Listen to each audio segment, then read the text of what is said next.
Good morning, students. This is chapter 13 of English First.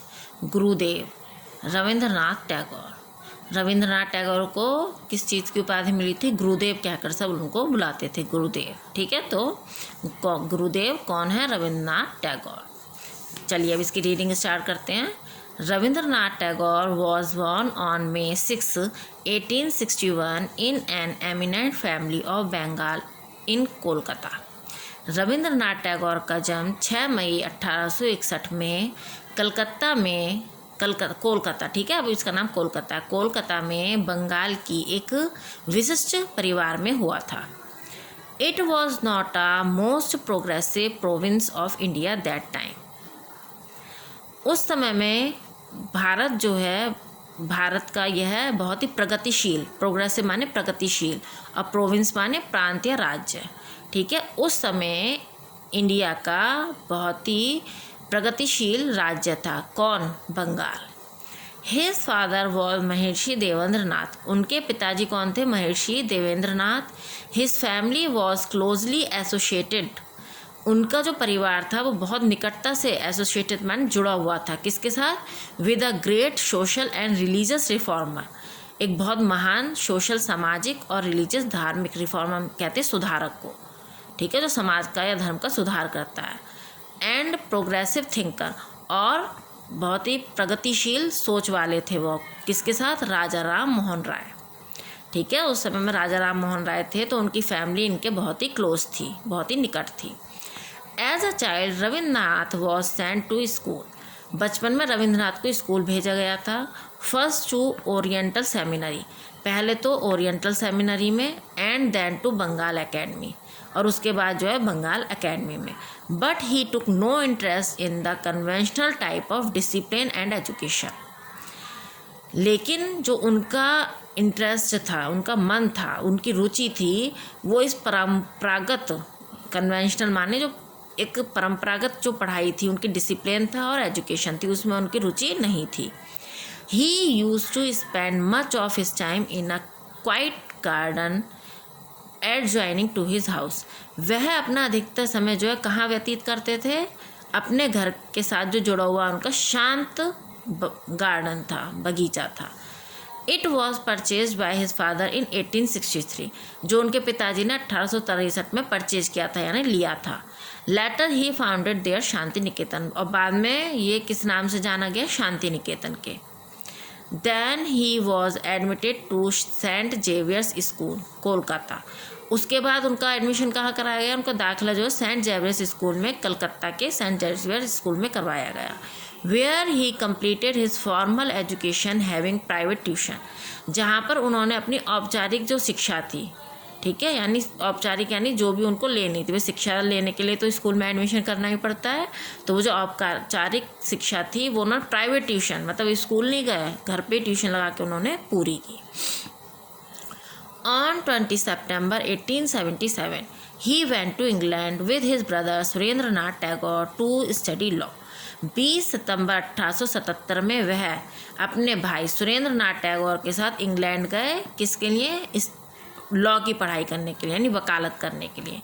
But the profession did not appeal to him and return home after a stay of 1 year only. लेकिन ये जो काम था उनको इसमें रुचि नहीं आई और वे घर वापस लौट आए 1 साल, केवल 1 साल वहाँ रुकने के बाद। इन 1883 में he got married with Mrinalini Devi. उनकी शादी किसके साथ हो गई? मृणालिनी देवी के साथ। And lost himself in writing, और उन्होंने लिखने में अपने आप को लगा दिया। He wrote essays, poems and many articles for newspapers to criticise the foreign rule. उन्होंने क्या क्या लिखा? बहुत से निबंध लिखे, पोएम्स लिखी, और बहुत से आर्टिकल्स, है ना, न्यूज़पेपर के लिए जो आर्टिकल लिखे जाते हैं, न्यूज़पेपर के लिए जो लेख लिखे जाते हैं, वो लिखे। किसके ऊपर? जो फॉरेन रूल था, भाई उस टाइम अंग्रेजों का राज्य था, तो जो फॉरेन रूल थे, नियम थे, उनके ऊपर विवेचना करने के, है ना, कि क्या सही है क्या गलत है। He evolved a new thought provoking and unique style. उन्होंने जो है नए विचार और अनूठी शैली को विकसित किया। Now this writing became the part of his life. अब जो है राइटिंग यानी लेखन जो है उनके जीवन का हिस्सा बन चुका था। The young Rabindranath Tagore wrote a collection of poems at the age of 22.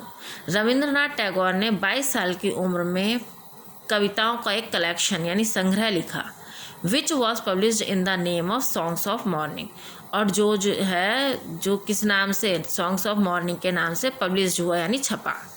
It was a great success for him, यह उनके लिए एक बहुत बड़ी सफलता थी।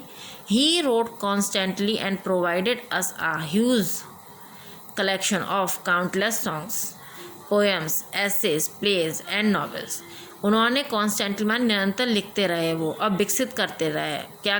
क्या विकसित करते रहे? एक बहुत बड़ा कलेक्शन, किसका? काउंटलेस सॉन्ग्स यानी अनगिनत गानों का एक बहुत बड़ा कलेक्शन, पोएम्स कविताएं, निबंध और प्लेज नाटक और नॉवेल्स, इन सब का उन्होंने बहुत अनगिनत बहुत बड़ा कलेक्शन संग्रह उन्होंने बनाया। You may have seen the famous movie Devdas based on a famous novel written by Rabindranath Tagore. तुमने जो है एक बहुत ही फेमस मूवी, बहुत प्रसिद्ध फिल्म देखी होगी देवदास, जो किसके ऊपर बेस्ड थी, किसके ऊपर आधारित थी? वो एक नॉवेल के ऊपर जो रविंद्रनाथ टैगोर के द्वारा लिखा गया था। This movie has been made 3 times with different casting and time. यह मूवी 3 बार बनाई गई है, अलग अलग समय पर और अलग अलग लोगों को लेकर। At the period of India's struggle for freedom, स्वतंत्रता के लिए भारत के संघर्ष का समय था। He to join the national movement of freedom with lakhs of youths and grown ups. उन्होंने भी ज्वाइन किया। किस चीज़ में शामिल हुए वो? राष्ट्रीय गतिविधियों में, स्वतंत्रता की, ठीक है, स्वतंत्रता की राष्ट्रीय गतिविधियों में बहुत से लाखों यूथ यानी जो नौजवान थे उनके साथ, और ग्रोन अप, और उसको उन्होंने बढ़ाया। ही टुक पार्ट एक्टिवली इन स्वदेशी मूवमेंट। उन्होंने जो है स्वदेशी मूवमेंट यानी स्वदेशी गतिविधियों में भी सक्रिय रूप से उन्होंने हिस्सा लिया। एंड ओपनड अ स्वदेशी शॉप इन कोलकाता, और कोलकाता में एक क्या खोली? स्वदेशी दुकान खोली। And collected funds at the arrest of बाल गंगाधर तिलक, और वो जो उसके लिए फ़ंड कलेक्ट किया उन्होंने, फ़ंड यानी पैसा है ना, जो लोगों से मिलकर जमा किया जाता है, वो जमा किया किस लिए? बाल गंगाधर तिलक जब अरेस्ट हो गए थे तो उनको छुड़ाने के लिए। He strongly advocated the policy of non cooperation. उन्होंने जो है मजबूती से यानी पूरी स्ट्रांगली यानी पुरजोर कोशिश करी, किसके लिए? असहयोगी की नीतियों का उन्होंने पुरजोर जो है उन्होंने उसके लिए उसकी वकालत की। ठीक है, इसके आगे की रीडिंग हम अब आपको इस वीडियो के बाद करवाएंगे।